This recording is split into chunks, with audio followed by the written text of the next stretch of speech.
In this video, I'm going to teach you a very useful tutorial on how to update or install drivers in Windows 11 PC or laptop. So without any further ado, let's begin. First of all, you need to proceed here at the start, make a right click, scroll up and click on the device manager. The moment you've clicked on it, wait for a while until a new window would be showing up here in the screen, which is our device manager.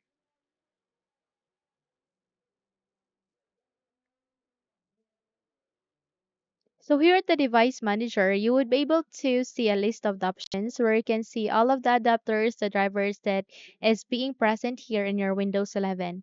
So by that, you need to navigate here at the display adapters, and the moment you have selected it, please click on this forward arrow key and you would be able to see your graphics driver.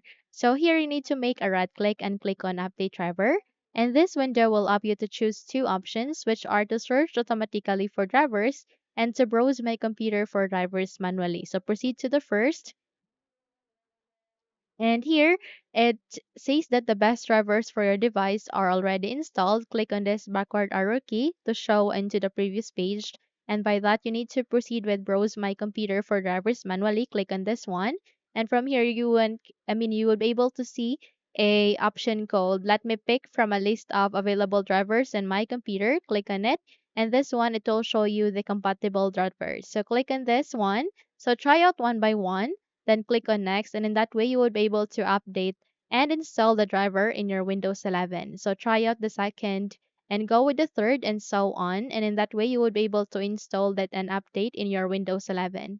So that's it. If you think this video had helped you a lot, then please don't forget to subscribe, hit the like button as well as the bell icon to be updated for more tutorials like this. Thank you for watching this video and have a good day.